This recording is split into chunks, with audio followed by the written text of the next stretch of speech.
Assalamualaikum warahmatullahi wabarakatuh. Alhamdulillah wassalatu wassalamu ala rasulillah Sayyidina wa maulana Muhammad ibn Abdillah wa ala alihi wa ashabihi wa mawalah. Asyhadu an la ilaha illallah wahdahu la syarikalah wa asyhadu anna Muhammadan abduhu wa rasuluhu la nabiyya wa la rasulah ba'dah. Rabbi syrah li sadri wa yassir li amri wahlul 'uqdatam min lisani yafqahu qawli. Subhanaka la ilma lana illa ma 'allamtana innaka antal alimul hakim. Amma ba'd.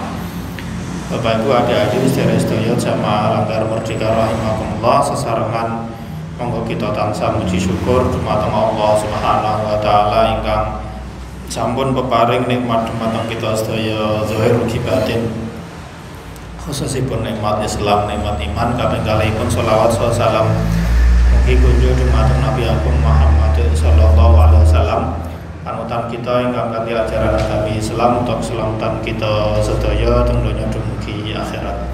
Sesarengan kita witi kanthi waosan basmalah. Bismillahirrahmanirrahim. Mugi-mugi Allah paring ridho, mugi-mugi dicatat dados salah satu kaliipun amal saenan kita. Allahumma amin.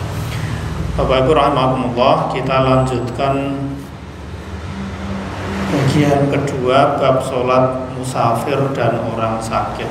Kemarin kita sudah membahas tentang tuntunan sholat qashar bagi orang yang bepergian. Sebagian mengatakan wajib, sebagian mengatakan itu pilihan, mengatakan sebagai rukhsah dan azimah. Yang kemarin sudah kita bahas niku. Sekarang kita membahas tentang jarak dan lama waktu seseorang ketika bepergian itu diperbolehkan mengqashar sholat. Jaraknya berapa dan waktu bepergiannya itu berapa. Hadis ke-401 diriwayatkan oleh Imam Muslim, wa an Anasin radhiyallahu anhu qala, diriwayatkan dari sahabat Anas radhiyallahu anhu. Beliau mengatakan, kana Rasulullah sallallahu alaihi wasallam, kanjeng Nabi idza kharaja masirata salasati amyalin, apabila keluar bepergian sejauh 3 mil au farasikha, atau 3 farsakh. Ini perawinya ragu antara mil atau farsakh. Niku sholat rakaat ini. Beliau sholat 2 rakaat qashar bagi sholat-sholat yang 4 rakaat. Jadi diqashar menjadi 2 rakaat. Jadi Rasulullah apabila bepergian kok sudah mencapai 3 mil atau 3 farsakh, maka beliau niku mengqashar sholat. Niki riwayat Imam Muslim. Nah, Bapak Ibu rahmatullah, berdasarkan hadis ini, kalau kita berpegang pada hadis ini, maka jarak untuk mengqashar sholat niku 3 mil.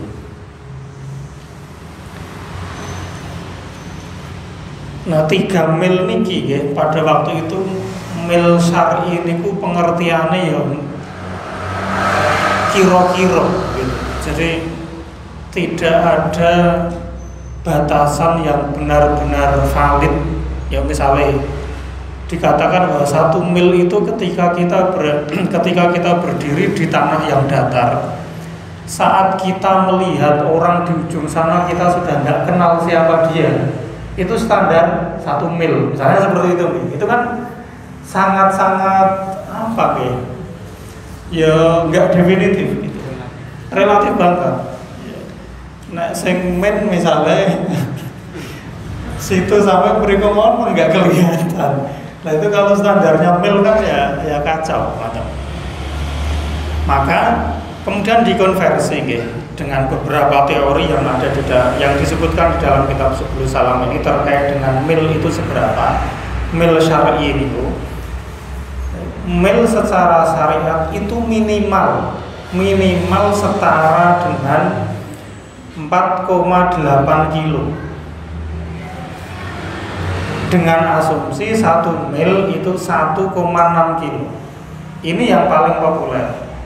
Tetapi ada yang mengatakan 1 mil itu 2,8 kilo. Sehingga kita ambil minimalnya ya, bahwa 1 mil itu setara minimalnya dengan 4,8 kilo. 3 mil ini, karena 1 milnya 1,6.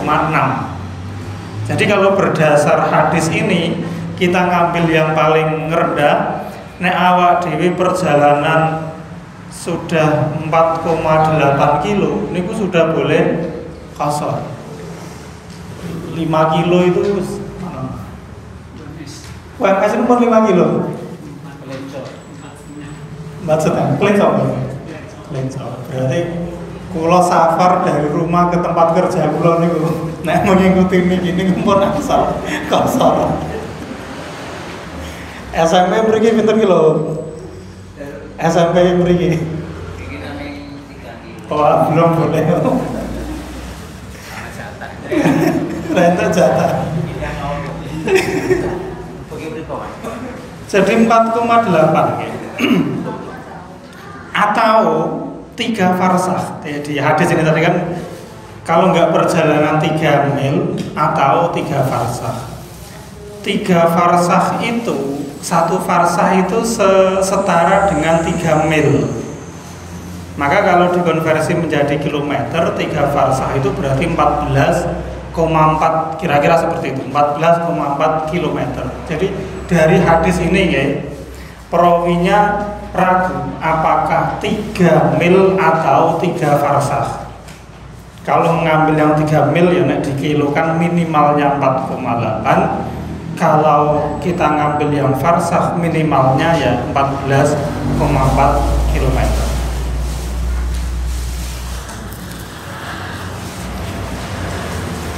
Jadi itu gambarannya. Lalu kemudian Ibnul Munzir beliau menyebutkan ya, bahwa ada kurang lebih 20 pendapat para ulama terkait dengan jarak yang diperbolehkan untuk mengqashar sholat. Jadi memang terjadi perbedaan pendapat yang cukup banyak terkait dengan jarak untuk mengqashar sholat. Madhab Zahiri mereka berpegang dengan hadis ini, berpendapat bahwa jarak untuk mengqashar sholat niku 3 mil. Dengan berpendapat pada hadis ini, berpegang pada hadis ini. Zahiri mengatakan bahwa jaraknya itu 3 mil. Hal ini didukung dengan hadis yang dikeluarkan oleh Sa'id bin Mansur dari Abu Sa'id bahwa Rasulullah niku apabila bepergian dengan jarak 1 farsakh, maka beliau mengqashar sholat. Dan sebagaimana kita tahu tadi, 1 farsakh itu sama dengan 3 mil.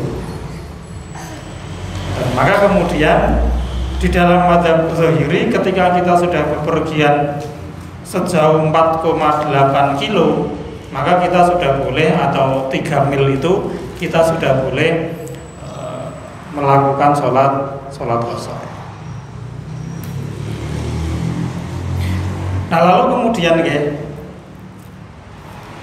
jarak paling dekat untuk mengqashar sholat. Jadi ada yang lebih dekat lagi. Ini Om Emi bisa mengambil ini. Jarak paling dekat untuk mengqashar sholat sebagaimana diriwayatkan oleh Ibnu Abi Syaibah secara mauquf dari Ibnu Umar, berhentinya di Ibnu Umar. Ibnu Umar mengatakan, bila aku bepergian sejauh 1 mil, maka aku akan mengqashar sholat. 1 mil sahabat Ibnu Umar itu sudah mengqashar sholat.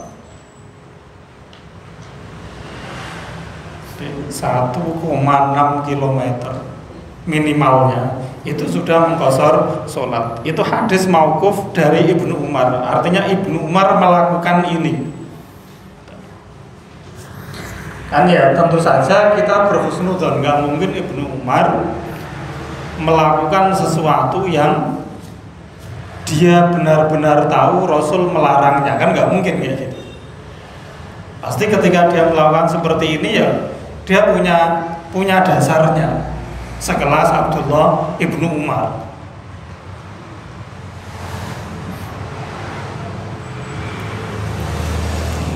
Beliau kan ahli fikih Madinah, ya. 3 Abdullah, salah satunya Abdullah Ibnu Umar. Jadi nggak mungkin kalau hanya berdasarkan pendapatnya sendiri, pasti ada sanadnya, pasti ada pendukungnya. Jadi jarak paling dekatnya itu samil untuk mengqashar sholat. Di hadis ini napa niku 3 mil atau 3 farsakh. Lalu kemudian mazhab Hanafi berpendapat bahwa jarak mengqashar sholat itu 24 farsakh. 24 farsakh. Atau kalau dikonversi sekitar 72 mil. Dasarnya apa? Hadis marfu' riwayat Imam Bukhari dari Ibnu Umar bahwa Rasul pernah bersabda.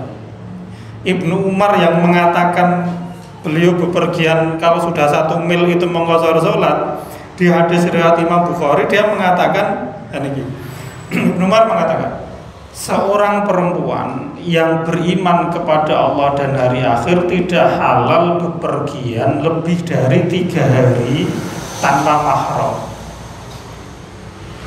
Hadis ini kemudian disimpulkan oleh mazhab Hanafi bahwa kalau perjalanan dengan unta, ini standarnya, niku dalam sehari dapat menempuh jarak 8 farsakh. Orang kalau berkendara naik unta sehari itu 8 farsakh. Kalau 3 hari maka 24 farsakh. Sehingga safar yang terkait dengan hadis ini yang memperbolehkan napa niku qashar, maka ya 24 farsakh. Itu dalil yang dijadikan dasar oleh mazhab Hanafi bahwa safar yang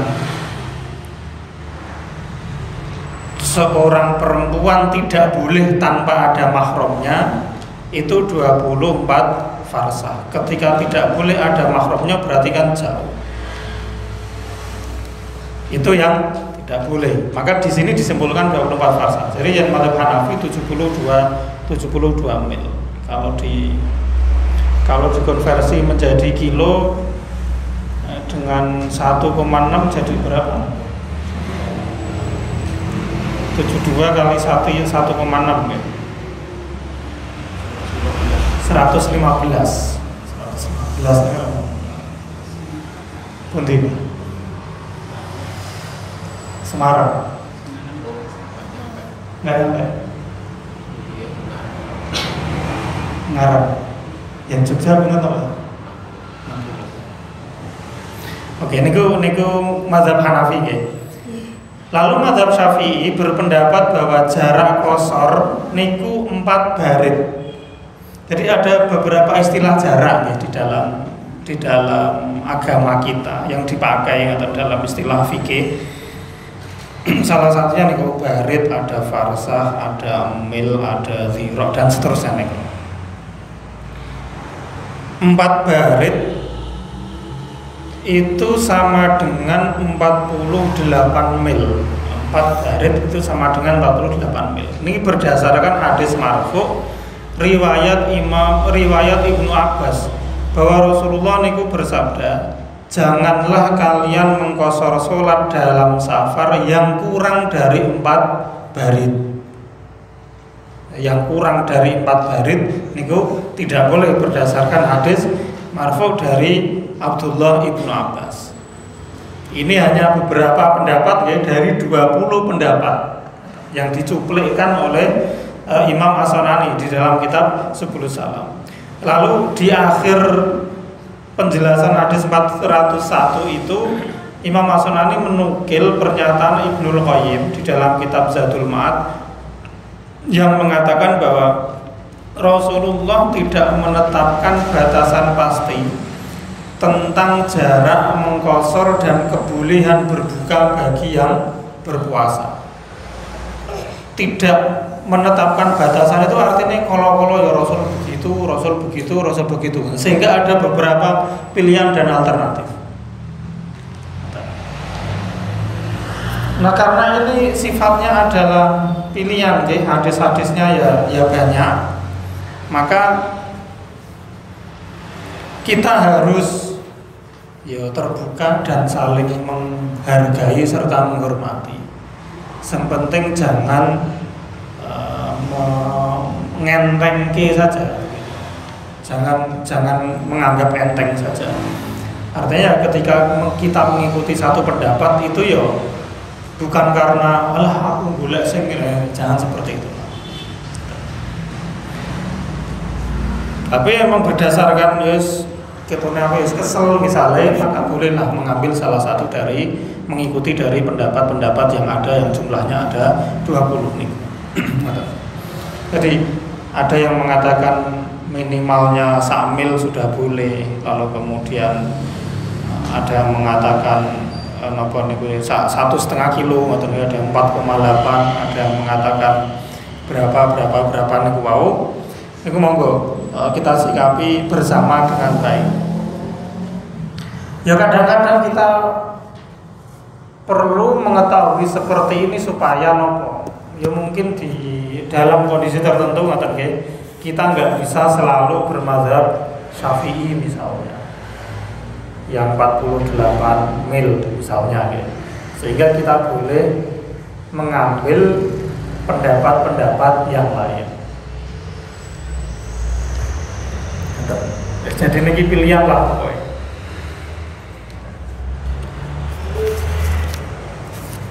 Hanya nek rasane awak dhewe ora tegel ketika misalnya lagi tekan klecok. Terus kemudian sholatnya itu di kosong. Aku musafir ini.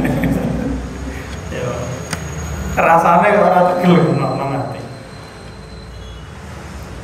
Meskipun kalau kita mengambil pendapat yang 1 mil itu tadi itu sudah rukhsah.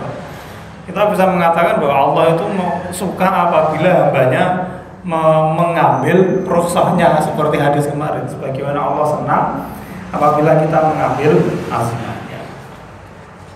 Ya dikira-kira. Ya, lalu kemudian hadis yang berikutnya, hadis 402. Wa anhu qala, diriwayatkan juga dari sahabat Anas. Ini seri ini sahabat Anas. Wa anhu qala kharajna ma'a Rasulillah minal Madinati ila Makkah. Kami kata sahabat Anas pernah keluar safar bersama Rasulullah dari Madinah ke Mekah. Fakana yusolli rakaataini. Beliau sholat selama itu 2 rakaat bagi sholat yang jumlah rakaatnya 4. Artinya mengqashar sholat.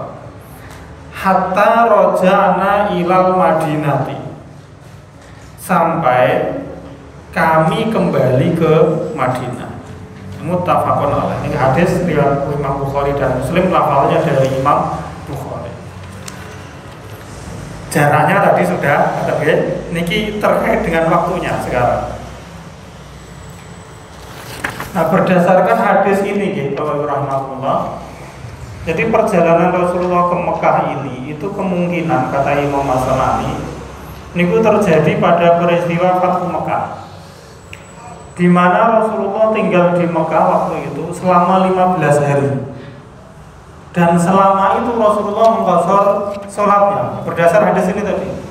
Hatta roja'na ilal Madinati, sampai kami kembali ke Madinah. Jadi 15 hari niku Rasulullah selama di Mekah mengqashar sholatnya. Nah, berdasar hadis ini juga kata Imam As-San'ani bahwa sekedar kita keluar dari tempat tinggal dengan niat safar, maka tindakan kita keluar dari rumah dengan niat safar itu otomatis membolehkan seseorang mengqashar sholat meskipun jarak perjalanannya masih kurang dari 1 mil. Jadi misalnya kita mau bepergian ke Semarang misalnya, lalu kita belum sampai 1 mil, terus krungu azan zuhur misalnya, lalu kemudian mampir sholat di qashar karena kita mau safar ke tempat tertentu misalnya atau ke Semarang ini sudah boleh. Ya tidak harus menunggu. Kata Imam As-San'ani di sini tidak harus menunggu melewati 1 mil, itu sudah boleh. Yang penting sudah ada niat kita keluar dari rumah kita safar. Yang safarnya ini sudah memenuhi jarak untuk melakukan qashar. Ini boleh.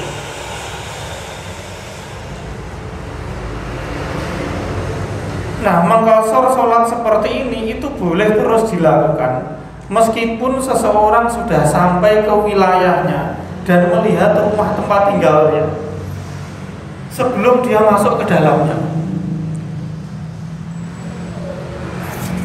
Kula nggih ketika mau membaca dan menulis ini kula hutan batin. Selama ini misalnya safar kemana lah, ke Semarang atau ke Pantura sana misalnya, ini ya dilengke aja sampai engko mlebu Solo urung sholat misalnya maghrib sama isya. Lah ini keterangannya seperti itu. Jadi mengqashar sholat seperti ini boleh dilakukan meskipun dia sudah sampai kembali ke wilayahnya dan melihat rumah tempat tinggalnya. Misalnya kalau teman kita Purwotaman nonton lah pun kita tadi apa tengah Roma sih atau kemana atau ya kesini ya nyinggung rumahku kono aku sempat langgar merdeka. Ini berdasar hadis 402. Imam As-San'ani mengatakan demikian. Karena selama ini saya kekeh ora iso ngono kuwi ya kudune sebelum memasuki wilayah, nah awak di wilayah Kartosuro ya sebelum memasuki Kartosuro misalnya, ya nggak boleh ketika sudah dekat banget dengan rumah sengaja urung mlebu rumah dan untuk sholat qashar. Tapi ada keterangan seperti ini.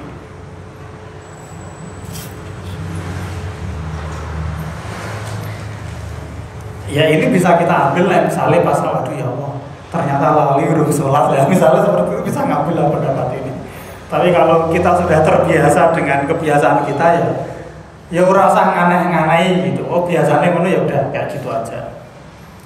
Tapi kalau dalam kondisi tertentu kita bolehlah mengambil seperti nek menurut kula ngoten ngene.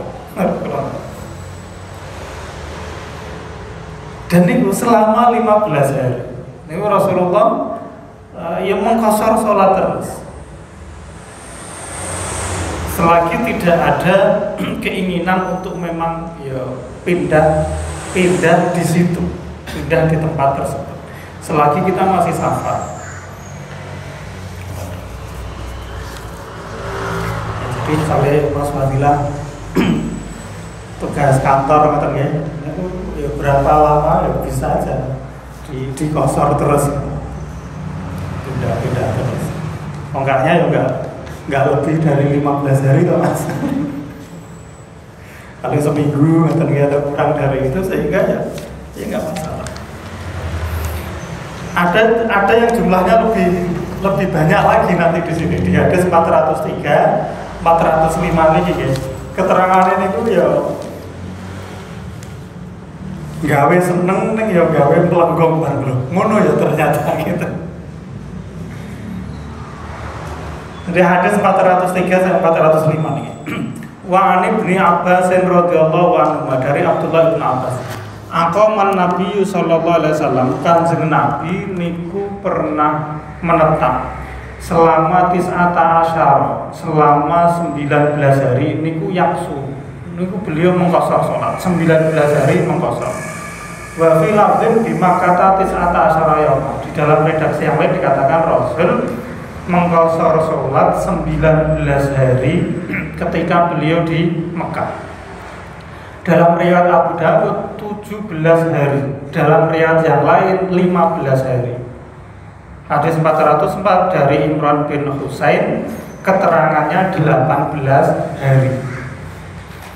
Dari hadis 405 dari sahabat Jabir bin Abdullah bahwa Rasul menetap di Tabuk ketika perang Mekah selama 20 hari. Selama itu beliau mengqashar sholat. Jadi ada yang bilang 20, ada yang 18, ada yang 19, ada yang 17, ada yang 15 hari. Niku selama itu mengqashar sholat. Ya, berdasar hadis ini seseorang boleh mengqashar sholat meskipun di tempat tujuan safarnya dia tinggal selama 15, 17, 18, 19 ataupun 20 hari.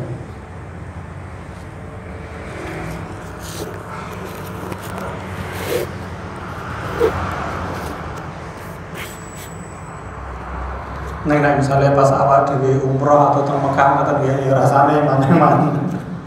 Saya harus digosor terus betul. Lalu kemudian para ulama berbeda pendapat terkait lama waktu tinggal yang mengharuskan seseorang melakukan sholat secara sempurna. Tentang lama waktunya Hadisnya berbunyi seperti itu, tetapi para ulama berbeda pendapat. Al-Hadawi mengatakan 10 hari berdasar sabda Rasulullah sebagaimana dikeluarkan oleh Al-Mu'ayyid Billah di dalam kitabnya Syarh At-Tajrid. Rasul mengatakan bila kamu menetap 10 hari maka sempurnakanlah sholatmu. Padahal tadi ada yang sampai 20 loh 20 sampai 15 tadi. Tapi Al-Hadawi mengatakan batasi 10 hari. Lebih dari itu kudu sholatnya sudah itmam, sudah sempurna 4 rakaat. Mazhab Hanafi 15 hari berdasar salah satu riwayat Ibnu Abbas dan satu kaul perkataan dari Ibnu Umar yang beliau mengatakan bila kamu tiba di suatu tempat ketika sedang safar dan di dalam hatimu ada keinginan untuk tinggal di sana 15 hari maka sholatlah bilangan rakaat yang sempurna setelah 15 hari itu. Sedangkan mazhab Maliki dan Syafi'i niku 4 hari toh. Mazhab Maliki dan Syafi'i niku 4 hari. Keduanya berdalil dengan larangan Rasulullah kepada kaum muhajirin setelah selesai haji niku agar tidak lebih dari 3 hari di Mekah. Saat durunge 3 dina ndang bubar. Ini menunjukkan napa niku bila sudah 4 hari maka sudah dianggap mukim. Karena Rasul mengatakan maksimal 3 hari di Mekah. Harus sudah pulang ke Madinah. Disimpulkan dari itu bahwa bila sudah 4 hari maka sudah dianggap mukim. Jadi para ulama setelah ada beberapa hadis yang menerangkan demikian ini masih terjadi perbedaan. Ada yang mengatakan 15, 10, bahkan ada yang mengatakan 4 hari. Ini mazhab Maliki dan Syafi'i. Lalu menurut Imam As-Sanani beliau mengatakan bahwa tidak ada dalil yang menunjukkan tentang bilangan pasti seseorang boleh atau tidak boleh lagi mengqashar sholat. Artinya sangat beragam keterangan yang ada itu. Maka kata Imam As-Sanani selagi tidak ada niat untuk menetap, maksudnya aku ini nggak safar, saya memang mau pindah, misalnya PNS awalnya ditempatkan di kota A, lalu kemudian dia dipindah di kota B misalnya. Ya, itu kan ya memang dia nggak akan safar kemana-mana, dia akan tinggal di situ. Selagi tidak ada niat untuk menetap, atau selagi seseorang niku datang dan pergi mungkin karena urusan atau bisnis macam-macam, selagi seorang datang dan pergi secara berkala ke suatu tempat maka selama itu pula seseorang boleh mengqashar sholat. Dan ini keterangan sing kula anggap mengagetkan. Di dalam Subul Salam itu dikatakan Abdullah ibnu Umar niku beliau mengqashar sholat 6 bulan. Jadi selama 6 bulan Ibnu Umar niku mengqashar sholat ketika di Azerbaijan. Ibnu Abbas 40 hari di Tabuk mengqashar sholat. Sahabat Anas bin Malik di Naisabur niku 1 atau 2 tahun mengqashar sholat. Sekelompok sahabat menetap di Roma Hurmuz niku 9 bulan mengqashar sholat. Nah niku di satu sisi kita nggak mungkin mencela para sahabat atau yang kita tahu ya kualitas keimanannya ya tangelamun lah kita bisa mengejarnya. Tetapi kita dibuka dengan wawasan yang seperti ini bahwa ada yang sampai 6 bulan loh, ada yang sampai 9 bulan, ada yang sampai 1 tahun atau 2 tahun. Ini ku mengqashar sholat. Ternyata amal atau perbuatan para sahabat yang tidak diakomodir di dalam mazhab yang kita kenal, ada yang seperti itu. Kan selama ini kita tahunya ya sesuai dengan jalur yang disebutkan oleh para mazhab gitu. Tetapi ini ada amalan-amalan fardhi, amalan-amalan individu yang dilakukan para sahabat, ternyata seperti itu. Nah ini monggo dipenggali mawon gitu. Maksud seperti apa? Tapi ada yang seperti itu.